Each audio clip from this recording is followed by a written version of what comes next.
my fellow page turners, and welcome back to the channel. I'm Matthew, the man with a hat, who reads.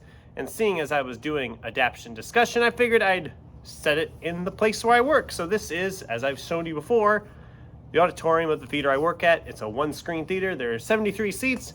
You can see a couple of the seats here beside me and that I'm in. And so I wanted to talk today about the adaptation of the Black Cauldron. So, the Black Cauldron. Some background information on the Black Cauldron, first of all. Black Cauldron was first published in 1965 by author Lloyd Alexander as the second book in his Prydain Chronicles series. It was a Newbery honor, was in a runner-up position that year for the Newbery Award, an award that this series would eventually win with Book 5, The High King, 3 years later. And in 1971, Walt Disney Studios purchased the rights to the Prydain Chronicles to make a feature out of the series. A feature that would eventually become an animated feature that we all know and love, The Black Cauldron from 1985. Okay, where do I start with this? Because I recently rewatched the movie after I read the book. I hadn't seen the movie for quite a few years.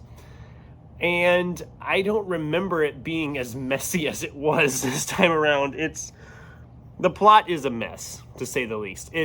They take a hodgepodge of the first two books in the series, the Book of Three and the Black Cauldron, and kind of change the story up enough to make the story we get in the movie.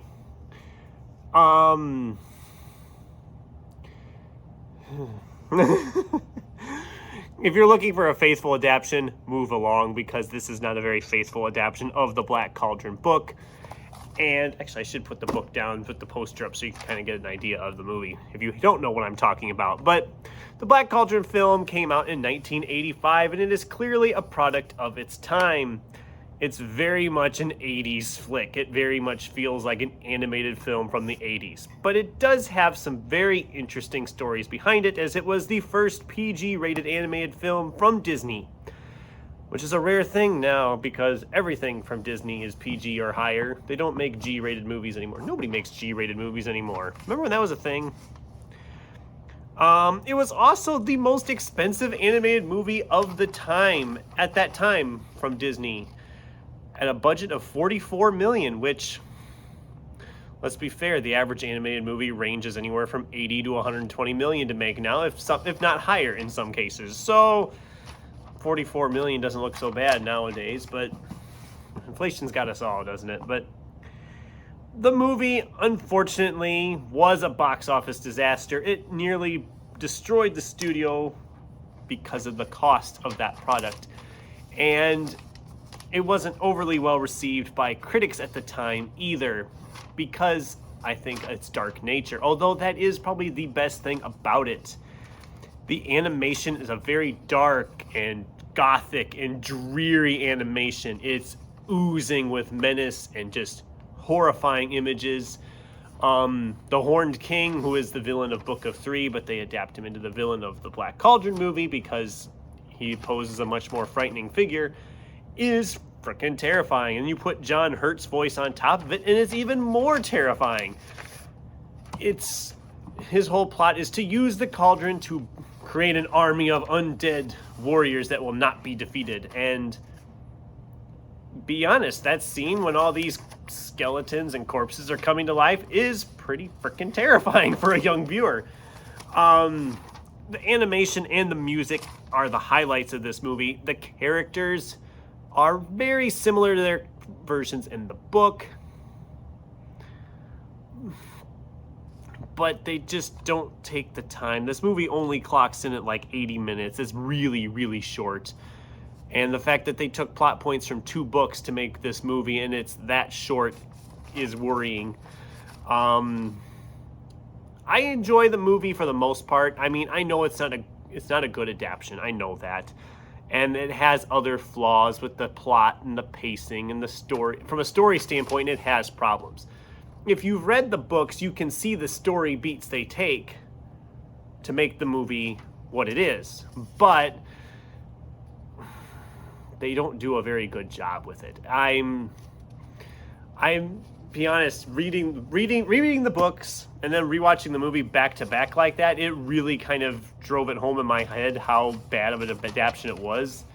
I knew it wasn't an overly faithful adaptation because of certain things they did with the story from what I could remember, but watching it right after reading it, it's a lot more obvious that it has a lot of problems. And author Lloyd Alexander said when he saw the movie, and I'm quoting here, "First, I have to say there is no resemblance between the movie and the book.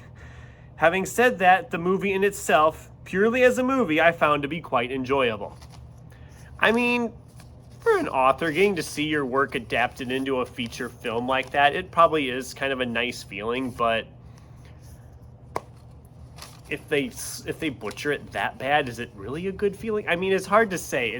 We could do a whole discussion on that about what authors think of adaptations of their work. I could do a whole video probably on that and just what kind of opinions they might have towards certain adaptations. But we're not going to do that today. That's a video for another day maybe. But as far as the Black Cauldron goes, if you've read the books from the Prydain Chronicles and have enjoyed them, the movie is a nice little bonus thing. If you haven't read the books but have seen the movie and really love the movie, good for you. The movie is fine. The books are better because they just flesh out characters better and the story flows a lot better, at least as much as it can in a 5-volume young adult series. I don't know. But I enjoy the book more than the movie. The movie is good in its own way. And Disney did re-get the rights in 2016, and it talked like they were going to do something with it, and there has been no word since. That's been 8 years ago almost now, so I'm not going to hold my breath on that. But they like their live-action remakes. I would think you could make a very awesome live-action remake of The Black Cauldron or The Book of Three, or at least flesh it out in a better way and do something really special and really cool with it. So those are my thoughts on the Black Cauldron adaptation from Disney. If you want to see the Disney film, it is on Disney Plus streaming right now, of course. But I do recommend the books. The books are a lot better, and I'm going to be doing another video ranking the books of that Prydain Chronicles series here probably about a week from now or so. So I hope you liked this. I decided to bring back the adaptation discussion. It's been like a year since I've done one of these, and hopefully you enjoyed it. I'd love to hear from you in the comments down below. Have you seen the movie? Have you read the books? What did you think of either thing? If you have an opinion on them, I'd love to hear from you.